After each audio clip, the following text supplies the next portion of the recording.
Welcome to One Up Fantasy, helping you one up the fantasy football competition. For the latest in Chicago sports news, visit ChiCitySports.com. And now, here are the hosts of One Up Fantasy, Stephen Johnson and Chris Jackle. Kaboom!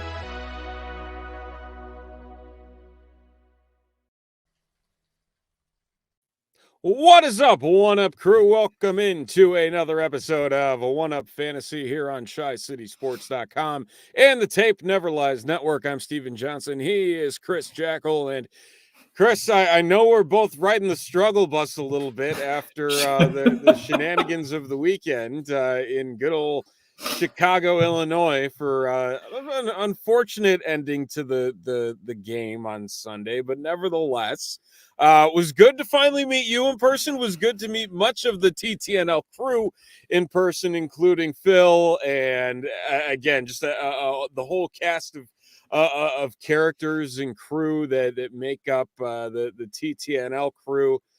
But man, I don't know about. I'm struggling. I'm still struggling, and it's Tuesday. It ended. It ended for you yesterday, I guess. So you late last night. I mean, yesterday was a fog. I have to say. I mean, Sunday it ended not so well, right? For us Chicago Bear fans. First and foremost, you're absolutely correct. It was great to see you. It was great to finally meet you outside of seeing everybody in these little square boxes, like we've talked about all weekend. You know, and the comments with the fans, and just it's been a lot of fun. To me, it's like the 48-hour rule. It's always like 2 days after you kind of get hit with that struggle bus. I jumped on it early. I'm tired. It's tough. You know, if Claudio was here, he could explain some of the events that he experienced after the game. But I'll let him talk about that on Wednesday. It was a lot of fun. Met a lot of awesome people. You know, some people that couldn't make it. We hope to do something like this down the road. But man, it was a lot of fun. My first time in Chicago. I met Greg Braggs, you know, so that was always something to, you know, face to face, like, you know, mano y mano, and, you know, whatever. It is what it is. But it was great, man. And it really was. So thanks again for having, you know, showing me a good time on Sunday. Shit, we had a great time at the tailgate. But Friday night or Thursday, I don't even, Saturday night, I couldn't even tell you. Whatever day it exactly. was. Whatever day it was. Yeah, no, a lot of fun. Sammy the Bull putting on a great tailgate there for us in the South Lot. And cars we met as well. 7 feet, 1 inch cars. Yeah, I will say that Cars is a lot taller than I anticipated him to be. I think that he was taller than Steve Edwards. Yes. And he was like, what the fuck, dude? You know, it was great. I mean, it was so much fun. But, I mean, there was still fantasy to be had. And I know that our rosters definitely had to be taken care of early. I know we were all trying to get service Sunday over at the stadium, which just sucks. They must do that on purpose. But the McCaskies must not like fantasy players. But anyway, you know, with that being said, I'm glad we're here. Tuesday night, it's coming a little quick on us. But, hey, we'll bang this one out. And, you know, we'll move on to week 7. So let's get it moving. Absolutely. We'll dive right into it. I do have one question for you. Did you get P-Quads or no? No. Damn it. No. Come on. No. Disappointed. Next time. Exactly. There were a few things that didn't get to happen, but, you know, nonetheless, you know, after I woke up Monday and just the chain of events that happened on Monday were just unbelievable. So I'm glad to be back in Connecticut. Safe and sound. Fair enough. All right. Well, we're going to dive right into it. It was, again, a wild and crazy week 6. Everything that went on. Week 7 is one of the more landmine weeks when it comes to buys with everything going on. It's kind of a disaster in terms of who's on buy and who's not. You have the Cowboys, you have the Steelers. I mean, they're alone are several pieces that people need to navigate. The Buffalo Bills, another one. Diggs out, Allen out.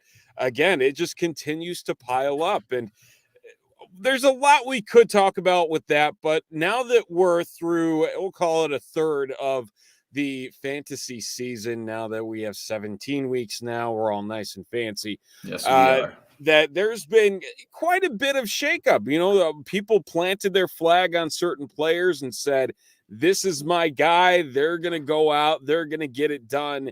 And it hasn't necessarily materialized for some, while it has for others. And one of the big things heading into this year, you had guys like Christian McCaffrey, Dalvin Cook,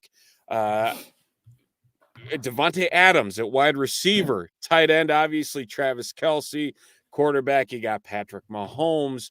However, we want to take kind of a look into the future to start off the show tonight. Your crystal ball, if you will. Yes, absolutely. And talking about maybe what we could see here for the remainder of 2021 and heading into 2022, that if you're sitting there with a first round pick, who's the guys that you'd say are now the players at their respective positions that you'll say, you know what, I feel pretty damn comfortable about taking this guy in the first round with my first pick at the first selection at his position.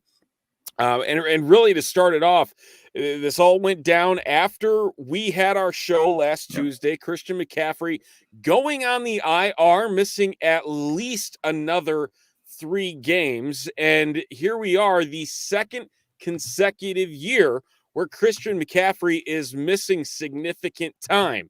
And it is causing a lot of fantasy football heartache for a lot of players who picked him at the 101. Me included. And here we are with a top 5 as it stands right now. Derrick Henry just destroying everybody in standard leagues, scoring 8 points more than Austin Eckler, who is sitting in second. In terms of PPR, it's not much better. He went for 36 last night, right? Yeah, had a hell of a game. If there's one thing you can count on, it's not counting against Derrick Henry, because he's going to prove you wrong. Plain and simple. Did you see that thing on Twitter? Speaking of Derrick Henry, it said Derrick Henry running at you full speed. You have 100 chances to tackle him. How many times do you do it? First off, if you tried 100 times, you're probably permanently CTE'd up. But I mean, I can imagine. I just put 0, but that guy reached the highest speed in the NFL in a touchdown run yesterday, and he's also like the biggest human being in the fucking league. And it's just like, it's mind numbing to think that guy, it's great to see. It's amazing that he blew by the 2 defensive backs. And then I was like, shit. Yeah, it was fun. I watched that on the airplane. Actually, it was kind of nice. Yeah, it was a hell of a game from him. Really, just a hell of a game overall for how that came down to the end. You can question the Buffalo Bills play calling all day with the way that one ended. But nevertheless, again, almost 7 points in full PPR. He has the lead over Austin Eckler. So you think he's a clear-cut number, 1.10 next year?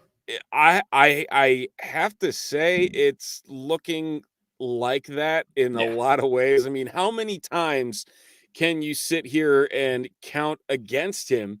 And again, this was another season where it was like, the wheels got to fall off eventually.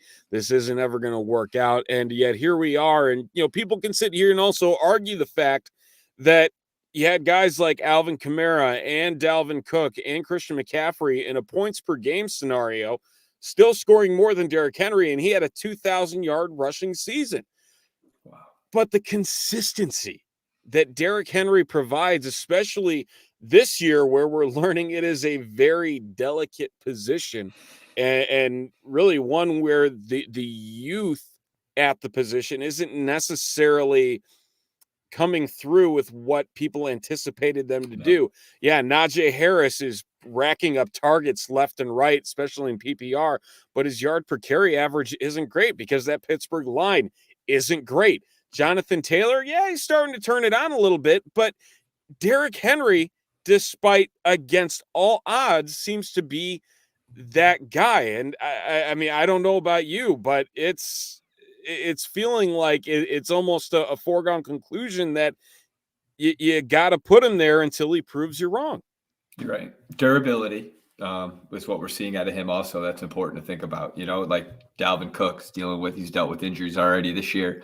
I'm trying to think of the list here I had in front of me, but he's a guy that you're saying all the key talking points regarding Derrick Henry it's it's a staple. I mean, it should be, it's in Penn.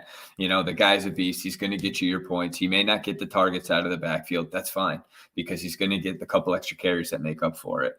I do believe, I'm right there with you, thinking you're at least top running back. You're probably first round pick going into 2022. First pick of the draft. The injuries for everybody else. A guy like Ezekiel Elliott, who's demonstrating he's had health this year. He's kind of showing his worth. He's also doing this with another running back. But last game against New England, he looked phenomenal. And it's good to see him. And I could see him, if he continues that progression, he could be maybe in that top 3 category for your running backs.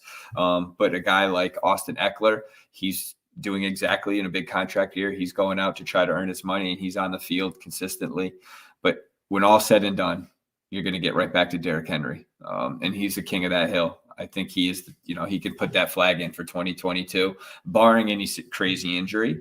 But, between now and week 17, he's going to take many teams to the fantasy championship. May not be for the Titans. But if you have him on your squad, it's a great thing to have, because he's day in, day out. He's just get it done.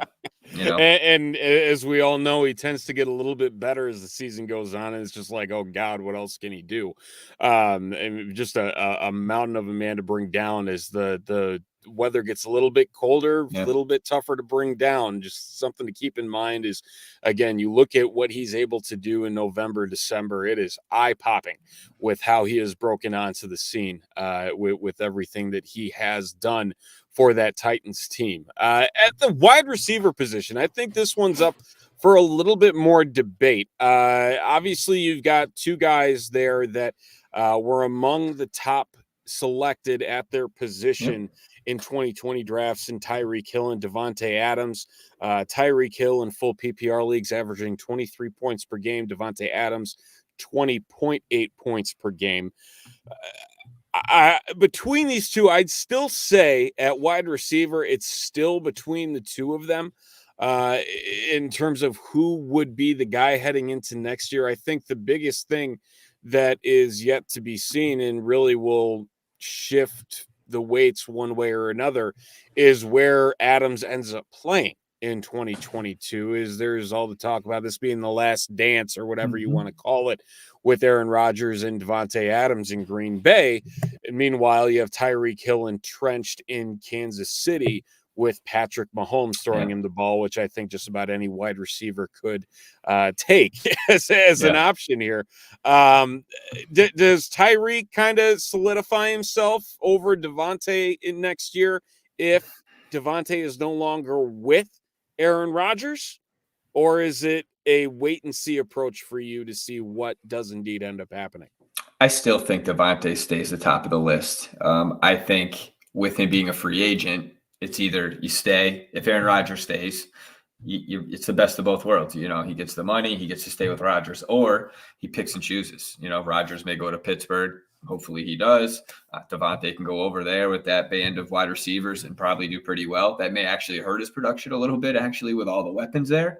But I imagine he's going to want to go somewhere with somebody that can throw the ball, a contender. He's going to want to win. Because the Packers don't win shit, so except regular season games. But with that being said, I said it again. No, but Davante is going to be your clear number 1 in my opinion. But a guy like Stephon Diggs, I think he skyrockets up that list. He's him, Cooper Kupp, Justin Jefferson, Jamar Chase. These dudes definitely are showing out this year. I think all 6 of those guys are looking at almost 160 fantasy points for the rest of this season alone. There's guys that won't even get that for the whole year. And these guys have already been, putting out from this PPR projections. But, I think Adams is a clear one, but it gets a little not as, clear cut. Even Tyree Kill has a little competition at the 2 spot, in my opinion. I like Cooper Kupp and Stephon Diggs, right? It's like 2A, 2B, 2C. Yeah, I mean, Cooper Kupp is the one that intrigues me the most. I feel like defenses have kind of held on to Stephon Diggs and understood what role he plays in that Bills offense, and that's why he hasn't been as explosive this year as we saw in 2020. But what Cooper Kupp is doing in LA with Matthew Stafford, and it could have been preached for days upon days about how much Matthew Stafford relies on the slot receiver when he is throwing the ball, and it has just absolutely flourished for what Cooper Kupp does in that offense and what he's been able to do. I don't know if I can trust it long term. That's the thing that worries me the most about Cooper Kupp. He's had injury issues in the past with his knees and his legs. I don't know. There's something about him. I still think he's a top 5. I just don't know if it's more of a sustainable thing for me. I can't really put my finger on it, which is really odd to say. It's really no substance. It's more of that gut feeling. It's more that Urban Meyer, else. Yeah, that gets you really far these days.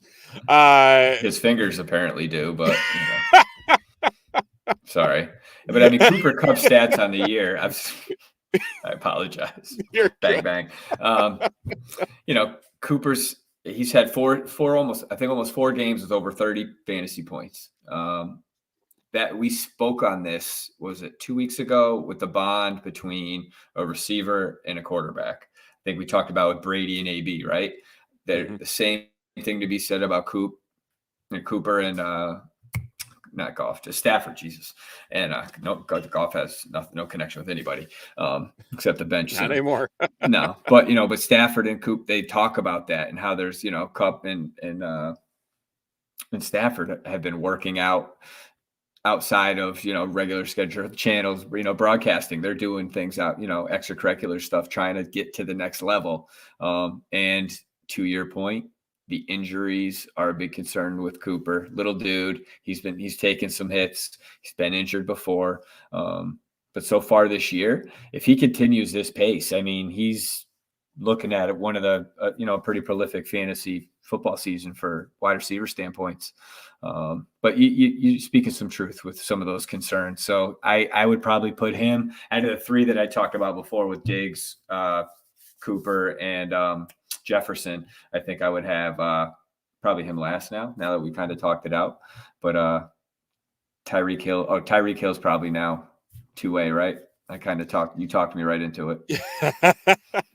I mean, you got to stop agreeing. I'm trying to disagree to some extent. I know. But I mean, you look at the stats. It's hard, not to go that route. But talking about just what Cooper is currently doing with LA, he is on pace for well over 180 targets this season. It's just an absurd number. His lowest amount this season is 10 in one game. That's it's wild. It's absolutely wild. And looking back, I will say this: maybe it's not fair to judge Cooper Kupp this way. He's played in at least 15 games in 3 of the 4 seasons prior to 2021. So not entirely. I think a lot of it kind of relies on that ACL injury that he had in 2018. But still, maybe not. Maybe he isn't injury prone. It's kind of the same thing that Keenan Allen had hovering over his head there for quite some time, where people expected him to just kind of fall apart. And here he's been one of the more durable wide receivers in the game here over the last couple years. So, yeah, I don't know. It's I hope I'm proved wrong, because again, what he's doing is incredible in LA. At the tight end position, I mean, really, I don't think we need to touch on quarterback all too much, just for the simple fact that Patrick Mahomes is young. I don't think there's really anyone coming for his crown, unless there is the opportunity that one Kyler Murray could creep up a little bit further up the boards in terms of the number one quarterback in the league. Right now, he is currently sitting in fourth. A little bit more than a point and a half less than Patrick Mahomes. Josh Allen just about neck and neck with Mahomes, and then Tom Brady, the ageless wonder, sitting at a little bit over a point per game. But on average here, I think it's pretty safe to say it's an open and shut case of Patrick Mahomes in terms of his consistency as the guy at quarterback heading into next year. Yeah. Not even so. Yeah, not much with you. Yeah, there's not much to say there. Not much there, but tight end. This is the one that I do have a little bit of curiosity about. You have a 32-year-old Travis Kelsey in Kansas City, continuously the consistency guy at the position, puts up week after week of great numbers compared to what the rest of the tight end position puts up in the NFL. The stuff behind him, though, Mark Andrews has turned it on the last couple of weeks. Is he the only threat to what Travis Kelsey is as a potential number one in 2022? That's a great question. You kind of want to, we talked about Darren Waller originally, right? When the season started, he was, pardon me, I still don't have my voice back from yelling Sunday at everybody, at all the Packers fans and all the fucking officials. I was listening to Packers fans saying the officials were against them in the first half, and I just wanted to fucking smack people. But I had, couldn't do that type of thing. I wanted to enjoy the game. And you don't need to sit in the drum. The stuff that went on in my section also in 349, I don't know if it's legal, but it was awesome. I mean, I think it is in Illinois, but I don't know if it's permitted at the game inside Probably the stadium. Not. But it was one of those moments where I was just like, what is happening right now? And it was like, I thought I was at welcome to Soldier Field, Smoking Grooves Festival for a minute. But everyone was trying to calm down after the first drive. I think after we came down and scored, it was like, holy shit, is this happening? And then we all saw how it played out. But back to tight ends, Shane. But I think Kelsey has slowly had people creep up into the realm of top tight end. Waller, like we talked about, Kittle started out slow. I think you're going to see him be drafted a little lower next year, just based on how things have gone this season, unless he is a dude who I think you should buy low on if you can get your hands on him. I have a feeling he's going to I'm not the only one, but I think he's going to kind of play out the rest of the season. I just don't see him having that top spot. Waller is the only other guy outside of Andrews that may enter the conversation, in my opinion. We talked about last week how tight ends have really kind of turned the corner in terms of how many dominant tight ends there are. But domination by one, I think, is still Kelsey. But maybe for a year, we may have a different conversation for 2023, barring any injuries towards the end of the season. But I still think, based on even our conversations last week, there are still plenty of guys you could get value with. But for the sake of our conversation now, I think Kelsey's still top dog for TE1.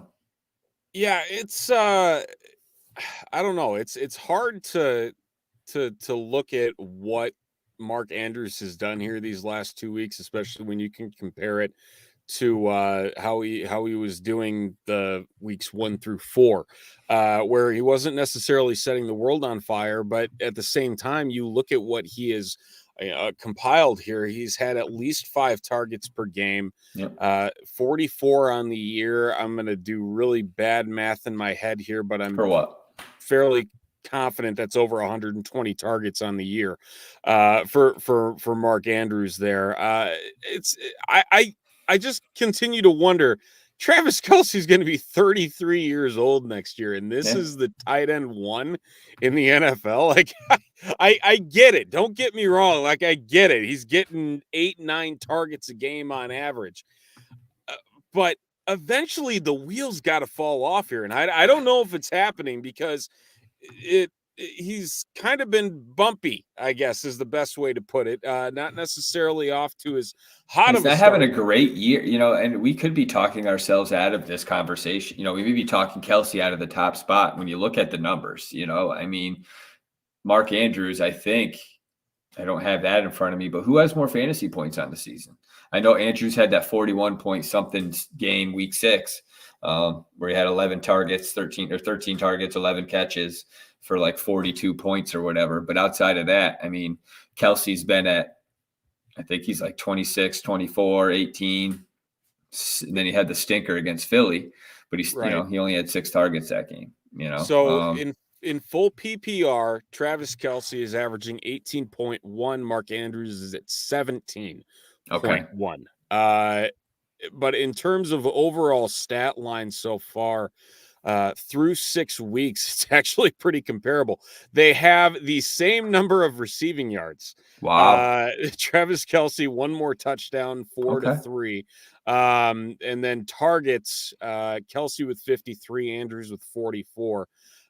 So really, I mean, it's neck and neck, especially after the slow start by Mark Andrews, where he's only compiling a handful of points here in the first couple weeks. So I'm going to turn this around to you. Each other. I'm going to turn this around and I'm going to ask you, do you think Mark Andrews will be TE1 for 2022? I do have the concern in the back of my mind that once the receiving core, and in this is kind of hypocritical because Hollywood Brown has done very well for himself in this offense, but Rashad Bateman is also coming back in this Ravens offense. I want to see that consistency keep up with what Andrews is getting now once Rashad Bateman gets involved in the passing game. If it does, I could honestly see it happening. It would not shock me. At the rate that Lamar Jackson is kind of realized after a year and a half of, oh shit, I forgot about this guy. I need to keep throwing to him. We're doing really well when I do throw to him. That's kind of how it's broken down, or kind of how it feels with the way that Andrews has gotten involved once again in the passing game after kind of an uninspiring 2020, and now again flourishing these last 2 weeks. I'd say he's really the only guy right now that you can make a solid case for, just given the recency bias, I guess, if anything else, to what he's put out here in 2021. But I mean, I just have a feeling that the wheels are going to fall off eventually on Travis Kelsey, especially when you're playing a position of that nature, both on the inline blocking and the receiving, and you're getting up there at that age. It's a bad combination. It just is for any player in the NFL. He doesn't miss games. Play so long. He does and that's the other thing that blows my mind. I'm looking at it now. I was dumbfounded. I was going to just ask you, but instead of asking, I looked it up. How many games has he missed from injury since 2014? He's missed 2 games. That's it? In 2020, he played 15. In 2017, he played 15. Every other season outside of his rookie year, he's played 16 games. That is insane. Like, that is as a tight end in the NFL. Insane. That's pretty impressive. And for the fact that he's doing this, at an age as well, where he's not young, and we know that tight end isn't necessarily a position that people pick up on immediately. Everybody expects to see Gronkowski type numbers right out of the gate at the position, and Kyle Pitts. But again, the model of consistency is there, and it's just kind of scary, I guess, overall, that you don't want to rely too much on that fact. But hey, who knows? I could be wrong. He could play till he's 36 and prove us all wrong, and just continue. Wouldn't be surprised, right? I mean, the way things are, avocado ice cream and coffee enemas and whatever else these guys are doing to stay in shape. It's you never know, But to that point, you brought up Kyle Pitts.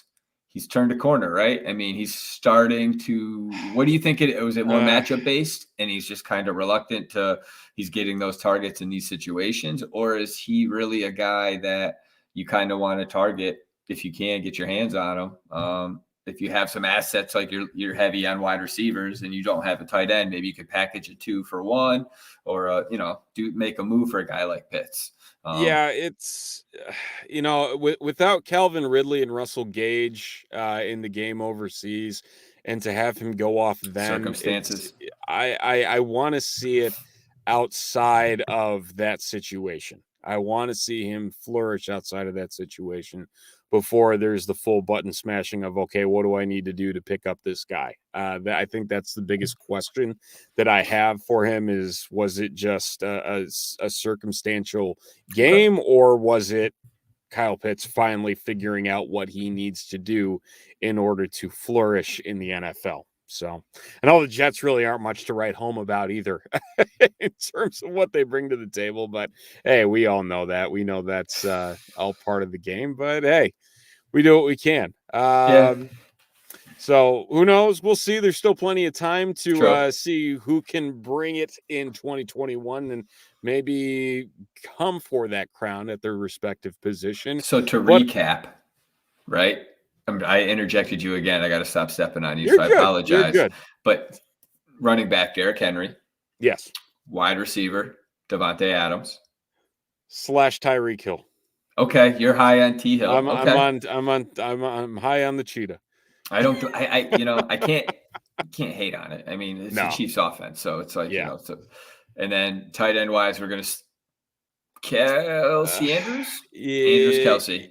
Yeah, I'd say Kelsey / Andrews. Okay. AB until again, kind of the same lines as Derrick Henry until Kelsey proves us all wrong that he isn't that beast of a tight end and age is just a number. And then obviously Patrick Mahomes at quarterback as the guys right now. But again, plenty of time for all of that to change heading into next year. So the only thing that's really changing is the running back for next year, right? Derrick Henry surpasses CMC. Moving into, outside of that, everything's kind of still status quo, barring any rookies that come out. No, there's still no rookies that are going to do that. So that'd be a hell of a jump. We're just going right back to that. So I do like looking at that because it's interesting to see, trends, history, like it's like in baseball, the 300 hitter that started out, he's hitting 185, but he's a career like 290 hitter, it's like he's going to eventually hit a hot streak and bring his average up. So it's, in football, I think there's some of that as well. You're seeing that with like a guy like Mark Andrews, case in point, what you just said, so I like looking at it from that perspective. It's different. Some people may want to hear what's going on for week 7, waiver wire, start sits, all that other shit. But, it's just interesting to kind of sit back and look from kind of more of a macro view instead of a micro view. So I appreciate you kind of bringing that to my attention to chat about today. Absolutely. But you mentioned sits and starts. So how about some glitches and cheat codes? Yes, sir. How's that for a segue? Here we go. Look at that.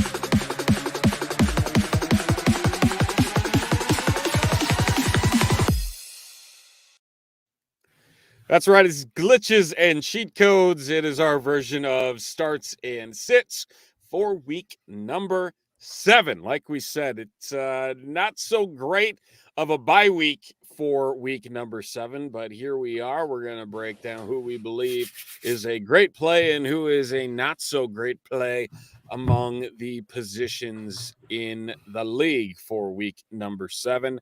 Let's start it off with wide receiver. Ooh, mixing it up. Curveball. Yeah, you definitely did there. Okay. Who we got? Who's the start and who is the sit? Oh, man. Good question. So I'm going to, I like Devontae Smith against the Devontae Smith against the Raiders. I'm looking for him to kind of rebound and having a disappointing game last week. I feel like it's kind of a solid matchup for him. I actually have him on my team. I'm trying to talking myself into starting him because I need a big win in our TTNL league. I did knock off first place Cat, so now I am tied with him. He does have more points than me, but whatever. So I think he was undefeated no longer. But with all that, I like Devontae Smith, but a guy that I probably would sit. I was going to say Julio Jones, but now he's injured. I don't know what you're going to get out of him, but I think Tim Patrick's my guy. I like Sutton. I'm trying to compare the two receivers with, Smith and Sutton just based on where they sit in terms of their wide receiver depth on their teams. I think I would start Smith over Patrick. Sutton has been doing really well I just don't see anyone else eating over there. But if you are hurting, I just think out of those two, that's who I'm looking at. What about you on the wide receiver tip? I don't want to talk about the TTNL league because that. Claudio, You pulled that reverse psychology on me. Oh, you're beating me. You got me. You got me beat. Yeah, bullshit. Start this week. It's a guy that I think is finally going to break through in 2021. A guy that a lot of people had very, very high hopes for. I think this is the week he gets it done. That is Calvin Ridley of the Atlanta Falcons against the Miami Dolphins this week. No team in the league has been worse against wide receivers than the Miami Dolphins. Obviously, Ridley not appearing against the Jets in the England game due to his personal issues, but have a feeling he bounces back. He gets his head clear against a very, very juicy matchup against the Miami Dolphins. As for the sit, I'm looking at Corey Davis. I don't think there's much there yet again. As we all know, we can sound like a broken record that Bill Belichick is very good against taking away a team's number one wideout on any given Sunday. And this is going to be no different. The second matchup already with the Jets in 2021, 2 catches, 8 yards, their first meeting in week number 2 for Corey Davis when Zach Wilson was seeing ghosts out on that field. I can't wait for the matchup and the aforementioned interview after the game to see if he is still seeing those ghosts. But it should probably not be a good game for Corey Davis, given all of the circumstances, needless to say. I want to just real quick, I'm throwing something your way. Sure. We've talked about him a few times. Brandon Ayuk, they're coming off a bye. Has he come out of the doghouse? I'm wondering. If you are struggling and someone has dropped him, long, risky play. I'm just saying it's risky, but he's like an ultra sleeper for me this week. I don't know why. I have like a sneaky suspicion coming off the bye, but hey, buyer beware. Just saying. Just a hunch, but he's out there. A lot of people gave up on him. It's like Miles Sanders and, guys that there's some guys that are out there on the waiver wire, maybe able to scoop up. And they may get you a big day. You never know. Just throwing it out there, Steven. Sorry. Well, it's somebody to keep in mind. Again, he's as polarizing, I think, as they come for any draft pick out there. Maybe he's getting dropped everywhere though, so it's kind of like yes, he definitely is another guy that shockingly has gotten dropped a lot of places. Jarvis Landry should be coming back off of IR. Pick him up. If he was dropped for whatever foolish reason. A couple guys like that to look out for, and I'm going to get to one of them later. But I like that. That's a good call. All right, let's go running back here. Okay. I'll go first, please. Start wise, I'm going to be a hypocrite. I'm going Damien Harris. I wanted to drop him everywhere. Really? I wanted to drop him everywhere last week, and what does he do? He goes out and runs for 100 yards against the Dallas Cowboys. My God, I cannot figure out. I can't figure out the Patriots running game yet again. I figured Stevenson went off too. He had a good day also. That he did. And here we are, the Jets.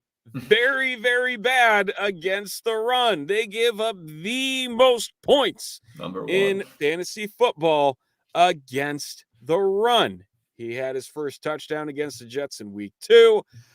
It should be another script of run the damn ball down the Jets' throats with probably interceptions galore from one Zach Wilson, and back at home in Foxborough. Really like the option there. Here we go. We'll see if this drops the viewer count for the sit. Khalil Herbert, not the play this week for your fantasy teams. Damian Williams probably back off of the COVID-19 list. We'll see where that shakes up. Claudio. But aside from that, the Tampa Bay Buccaneers still allowing less than 50 rushing yards per game on the year. Very, very dangerous game for the Bears overall, who are 13-point underdogs heading into this matchup against Tampa. 13. I might take crazy. All right. Crazy. The sportsbook is now legal in Connecticut as of today. So, Hey, look at imagine this. if we had someone that was into daily gambling and stuff like that. I But wonder who anyhow, that could be. yeah, I don't know. I wish Shane was here to just nuke him. But anyway, no, that's shocking, actually. Well, Yeah, it's I don't know how to take that. Again, last time I chose a bear, it was David Montgomery, week 1. I hope I'm proved wrong again, but a very good chance it could be a negative game script for the Bears, just based on everything that's coming together here in terms of what this matchup brings to the table. But not a big fan of Herbert this week up against Tampa Bay. How about you? I think it's, I like how you kind of said that. It's a perfect segue to who I like for a start is James Conner and Chase Edmonds. I like both of those guys. I think, going against Houston, they're going to get a lead and they're going to go with a 2-back set, probably from the second half on. I think you're going to get Edmonds first half, and then you'll get Conner in the second half. Conner 8. He's been eating in the league over the last couple of weeks. He's been on my bench in one league, and I regret starting him because every time I look, I'm like, shit, he's got another touchdown. It's like a touchdown every week. But, good matchup against a shitty Texan team. And I think if you have either of those guys, it's a must start for me. With respects to weaker starting, we talked about injuries. We talked about Chris Carson's being injured. We talked about what's going on in San Francisco with all the injuries there. One of the guys I think you should stay away from is Alex Collins. They're going against New Orleans. He's already banged up. I think Rashad Penny may be coming back too. So it's kind of like you want to play him out of necessity because there's been so many injuries. But then again, I would stay away from him. I'd stay away from, you actually took my other two. I actually stay away from both the Bears running backs for the same exact reasons that you brought them up. I was going to go 2 and 2 for my start and sit because I just think it went kind of hand in hand there. So yeah, you kind of hit the nail on the head on that one. Fair enough. Well done, sir. Quarterback, what you got? Ooh, that's, there's a couple of guys I don't like, but I'm going to surprise you here. All right. I'm not saying, no, I can't say it. I was going to say Tua, but I'm not. I'm going to backtrack. I'm going to go Ryan Tannehill against KC. I just think that's just he didn't have that great of a game yesterday. Fantasy-wise, he just didn't put up the points. They got the W, and it's wonderful. But I like their matchup against Kansas City. They struggle, on the defensive side of the ball, as we talked about. A.J. Brown, good. Julio Jones, bad, with the injury-wise. So it's kind of pick your poison, but they have plenty of weapons. I think he's going to do fine. Sitting-wise, there's plenty of guys. And I know I like Devontae Smith in the same game that I'm going to say stay away from Derek Carr this week. I just feel that he's a guy that, he ripped up the Broncos, and now here's that big letdown game. The Eagles caused some problems at home. They changed the coverage looks, and I think Carr could struggle. The high to the high, to the low, and so that pendulum swing that's Derek Carr. You get the good, here comes the bad. So that's my start and sit at the quarterback spot. What about you, my kind sir? Yes, I couldn't agree with you more on Derek Carr. I think this is definitely the letdown game for him. If you're going to add another one in there, I think Daniel Jones gets back to his turnover-prone self against Carolina, who's coming off a letdown of a game with what they've put out there. And, I don't know. I don't know what to make of what Daniel Jones has done, because you can sit here and argue like, yeah, he's really been, not what people anticipated him to be. But then against the Rams, he throws 3 interceptions, and they get their asses handed to him. It's as nice of a way as you can possibly say it. So really don't like him there. As for the start, I always end up picking Thursday night games, but here we are again. I have not learned my lesson. And so we're going to go back to the well again. And that's Teddy Bridgewater against the Cleveland Browns. on Thursday night. Browns have allowed 8 passing touchdowns over the last 2 weeks. Yeah, it's been against Herbert. Yeah, it's been against Kyler Murray. But here we are going up against a Browns offense. Baker Mayfield is injured. There's no Hunt. There's no Chubb. They're going to struggle to move the ball, which in turn should lead to some better time of possession opportunities for the Denver Broncos, who have been reeling on defense and really have just looked gassed by the end of games because the offense has just not been able to get anything done. And it's really a perfect storm, I guess is the best way to put it, for Teddy, who's had 4 games of multi-touchdowns so far this year and has really turned it on when need be. So really like him as a low-end option and really for that whole Denver offense as well to really get things moving. So Teddy Bridgewater, going back to the Teddy well, and the Thursday night well, and praying that it actually turns into a normal game for all start-sit purposes. Tight end wise, can I ask you a question? Yeah. Real quick, speaking of quarterbacks, Baker Mayfield, you bring up this game on Thursday night. All the injuries. You think he goes out and he's got to throw the ball 50 times and puts up a monster number, or is he just going to kind of? If he does, that would shock the hell out of me. If he's able to go out there and he's able to put up anything resembling a solid fantasy game, I think it's just going to be a disaster of a game for the Browns. Makes sense. And not something that they're going to want to write home about when all is said and done. No commercials about this game. No, nothing about this. If anything, it'll be Baker laid up in bed with some ice packs, if anything. So we'll see what happens. Yeah. Could be wrong. We'll see. What do you got on tight end tip? Tight end, I'm going to take the low-hanging fruit here. I'm going Ricky Seals-Jones. He seems to be the big pickup of the week at tight end, going up against Green Bay. He's had 100 yards and a touchdown the last 2 weeks, continuously getting better. He has that built-in target share that is in that Washington offense, especially with Taylor Heineke. And low tight end option 1 for week number 7 really has some opportunity in what will more than likely be a very negative game script for Washington as well, trying to keep up with Aaron Rodgers and the Packers. My sit, I don't like Mike Gesicki this week. Really? Not a big fan of him. Atlanta, shockingly, allowing only 3 fantasy points per game to tight ends over the last month. Well, I like that. Very, very low number. Devontae Parker more than likely coming back this week should lessen the opportunities that Gesicki has on the field against Atlanta this coming Sunday. So just a matter of comparing a few things and just what is currently being concocted on the offensive side of the ball there for the Miami Dolphins. All right. How about yourself? So a lot of simple plays, right? Kelsey against Tennessee, Mark Andrews against Cincinnati.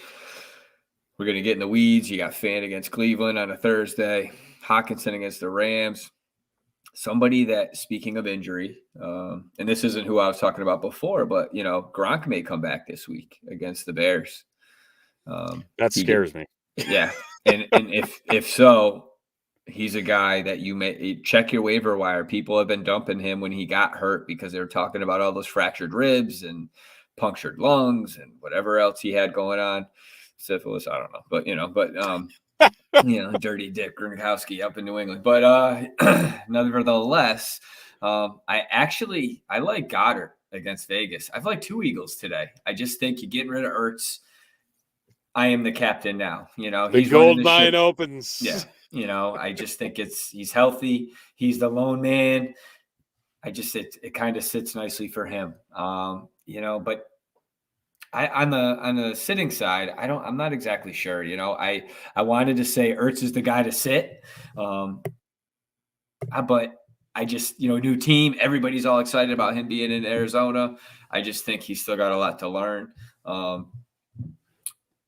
he's probably going to be the guy I'm going to stay away from. He's kind of the hot commodity just because everybody likes the new shiny toy. It's Arizona. Yep. They're the best team in 2021, but I just would try to stay away. Pick him up, but don't start him. I mean, that's great and all, but yeah, he's the guy I'd sit. Yeah, take the flyer, see what he can do, and see if he can put himself into that offense along with all of those other passing weapons that the Cardinals have. There is no shortage of those in Phoenix whatsoever, Glendale, wherever you want to call it home. But yeah, it's crazy to think that he's going to be able to really add a whole new dimension on top of what Max Williams was doing, which honestly wasn't that bad at points so far this year for the Cardinals offense. So we'll see if he can, again, bring a whole new dimension to that tight end position for the Arizona Cardinals. We're going to wrap things up here with another segment that we've been building out here over the last couple of weeks, that being the waiver wire week 7 pickups. Obviously, we got some deadlines coming up here in just a few hours for a lot of teams. And again, a very heavy bye week means a very active waiver wire from top to bottom.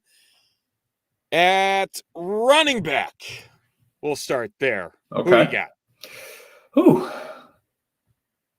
You went with Harris last week. You clowned him, right? I did. I like his counterpart, rostered at 11%. I think Stevenson, I was heavy on him last week. And when you killed him, I'm like, you know what? I actually took your advice and I picked him up. I started him in one league just because I was dealt with the injury to Chubb. So I ended up throwing him my starting lineup. He got me that touchdown, got me 14.6 points, got the W. So it was wonderful. I don't think everybody else took that advice last week, because you talked about Harris. So this week, he's the guy I think you should go after. Where, like I said, 11% rostered. It's nice. It's New England. Belichick has been really kind of using both running backs. Even Bolden got some touches. And the one dude I wanted to talk about was Jeff Wilson Jr. out in San Francisco. He's probably going to be coming back in November. They don't know exactly when. Trey Sermon has been kind of just what we've talked about with Trey Sermon, obscurity. And Elijah Mitchell just hasn't really taken hold of that starting role. He's had some spurts, but nonetheless hasn't really kind of panned out like we thought we were if you wasted all your money in the beginning of the season, like some people have. But those are the guys that I kind of like on the running back side. What about you? So there's one guy in particular. You mentioned his name a little bit earlier, but we'll touch base on him a little bit more here. Rashad Penny. He's been burning teams left and right since he entered the league, but this might be his opportunity. This actually might be his opportunity. Same thing goes with DJ Dallas if Penny can't get back off of the IR. But addition by subtraction, I think, is the best way to put it. Alex Collins, like you mentioned, may not play this week against the New Orleans Saints. And it's a Hail Mary flyer. Don't get me wrong. He's only owned in 3% of leagues out there. But again, given the mix of bye weeks, the mix of injuries, he might be a play that could end up getting a really fair amount of carries just because there's nobody else to take the ball in Seattle that is just turned into a disaster of an offense since Russell Wilson went down. So again, a Hail Mary play, but a guy that's really not on a lot of radars that could get a healthy amount of touches in week 7 coming off of the IR. Yeah, that's a good point, though. I think there's plenty of guys too dealing. There were plenty of injuries, just nicks and bruises for Kareem Hunt, Alex Collins, Antonio Gibson dealing with a lower leg injury. Now he's day to day. What's going to happen out there in Washington? Is it McKissick? Is he going to be the guy there? You got Dak hurt. His calf strain. If he can't go, what's that do to their running game? Who knows? But Latavius Murray sprained an ankle. Now they just brought Le'Veon Bell. Yeah, they allowed Le'Veon Bell off the practice squad. There's plenty of value there. Chris Evans rostered 4%. Dearness Johnson rostered at 2%. Devontae Freeman, Baltimore. Granted, we just talked about Bell, but 2%. Rostered. Yep. And then a long shot, Jarrett Patterson, Washington football team, rostered in 1% of the leagues. If it's McKissick is the guy, he may not be the guy. He just may be the guy at the top of the depth chart. Jarrett Patterson may be the guy coming in for a sophomore year to do a little something out of Buffalo, University of Buffalo. So we'll see. What about wide receivers, Mr. Johnson? Wide receivers, I'm going to the veteran room on this one. T.Y. Hilton out in Indianapolis, I really, really like. Only 24% rostership across ESPN. Back off the IR, has 4 catches for 80 yards. Paris Campbell once again finds himself injured. God, how many times have we heard that? In terms of what is in there in the wide receiver room, you have Pascal, you have Michael Pittman, but T.Y. Hilton will always be that field stretcher, and we know that Carson Wentz can get the ball to him. I really like the way this schedule sets up. He has Tennessee, he has the Jets, he has Jacksonville in 3 of his 4 games coming up here. Very, very solid schedule as long as he can stay healthy, which has been one of the biggest knocks against T.Y. Hilton, but again, could work very well in his favor if he's able to stay healthy over these next few games if you need some wide receiver help. Good call. T.Y. How about you? I love T.Y. I think, I talked to you earlier. I like Wentz. I know some people don't like him this week for some odd reason, but I thought he kind of turned a corner in watching that game. I just happened to catch like a lot of that game, and he just looked good. And it was nice to see. The high hopes over in Indy for Wentz to do well. So it was actually, I'm sure they were pretty happy to see his performance. He just looked really comfortable, and maybe he's actually feeling a lot better. He had like 3 sprained ankles or whatever it was. So, it's like now he looks like he's got one of his feet underneath him, and he's got some stability there, and he's got TY back. And and right. What was he rostered? 39% of leagues. I mean, he's available. There's a lot of people that are kind of, there was a wait and see approach. They didn't do it last week, and now they're going to be scrambling. So he's a guy you may be able to get. Good call, man. There's a couple of guys I like, but this is why I asked about Baker Mayfield, Donovan Peoples-Jones. See the real deal? That's what I'm asking you. Rostered in 2% of the league. 2 touchdowns, 101 yards. Is this the real deal against the Cardinals? It's like Landry's coming back. OBJ stinks. I know in my dynasty leagues, I saw him get traded 3 times today. 3 different leagues he was traded. That's which crazy. I thought was wild. Yeah. And so it also speaks to how many fucking leagues I'm in. 3. And so, dynasty alone. To that point, he's a man that I would look to target. A lot of buys coming up. And that's why with the injuries to Chubb and Hunt, I was curious to think if Baker's got to sling it, it just feels that he may eat a little more, and so I thought that'd be a good pick.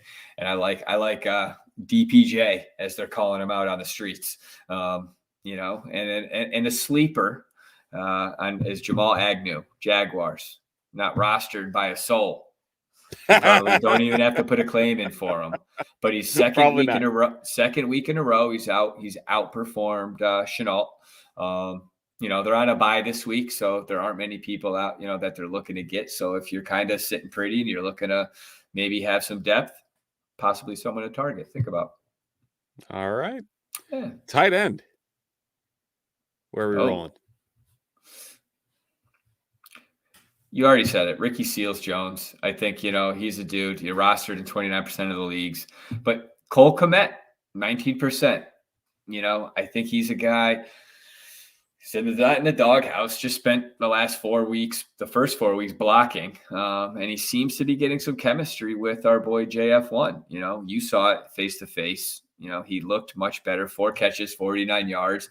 If we were able to hit pay dirt, that's a nice little solid day for a tight end. So with buys and injuries, those are a couple of guys you may be able to scoop and keep it moving. What about you, brother?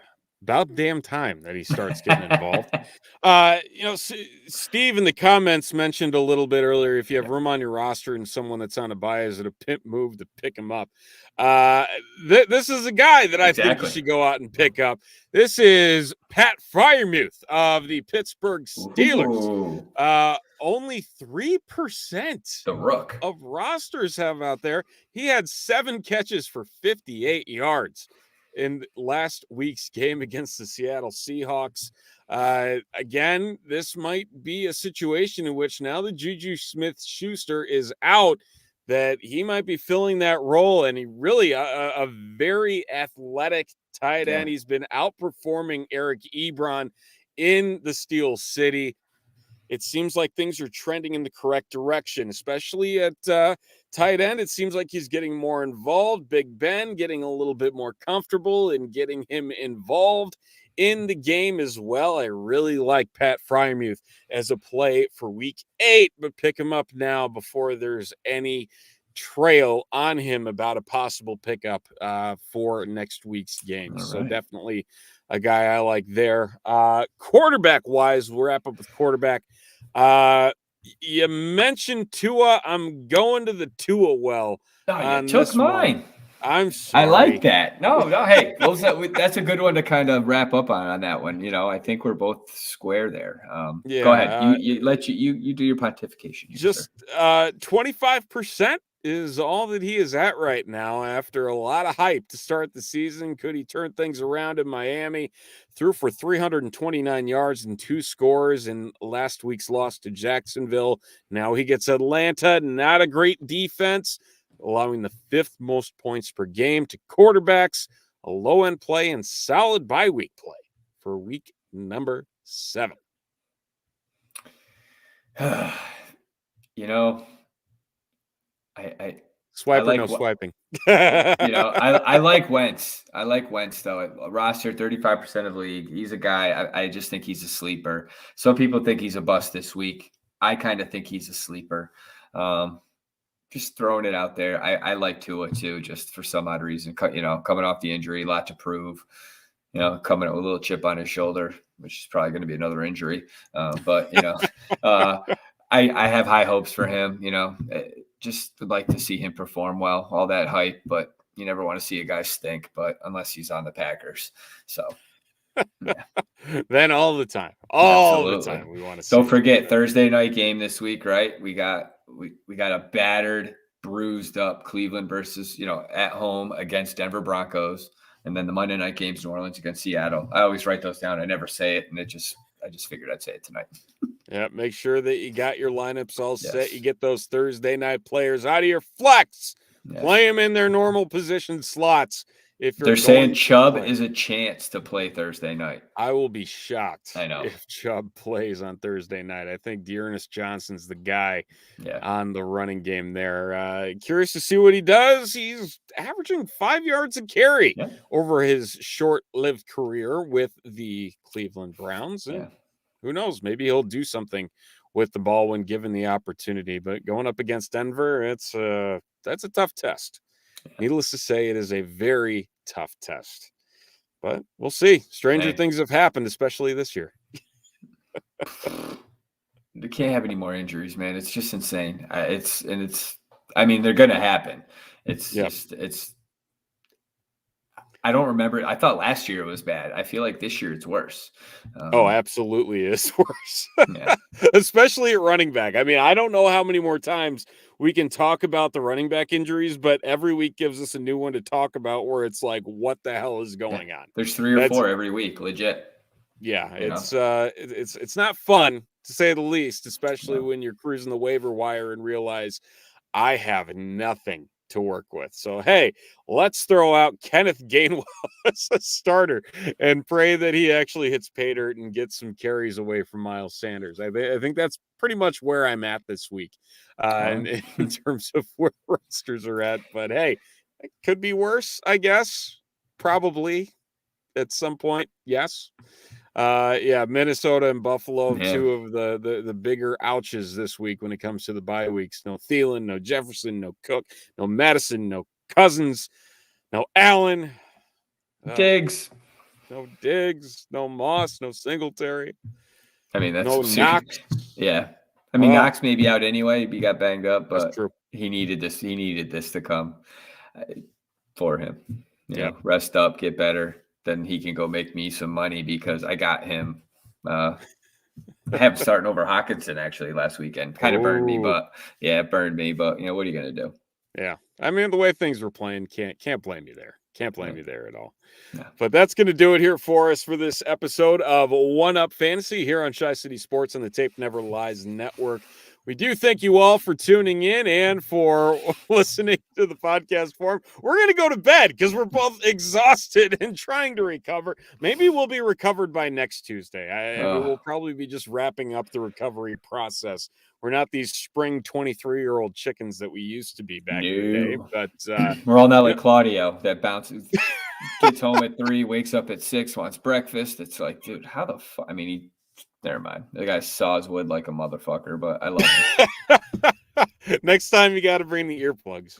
I wore my I actually brought these headphones and I put them on and I took my hoodie and I just like went like this and I cinched it all up so they wouldn't fall off. And I laid on my pillows. I just laid like this and I couldn't, the noise cancellation, it helped it. I was able to sleep for a little bit. It was funny. Oh, sorry for doing that if it made like loud noises in the microphone, but yeah. Yeah, but it was a blast. I mean, my stomach hurts from laughing so hard. There was so much funny shit, like your buddy, and just, oh my God, we had a lot of fun. Yeah, we'll be talking about it tomorrow night on TTNL. Keeping it 100 with Shane and Phil at 8:30 tomorrow night, Eastern Standard Time. Stephen Johnson, Chris Jackle. We'll see you next Tuesday, 8:30 Central Time, 9:30 Eastern Time. Take care, everybody. Have a good night, everyone.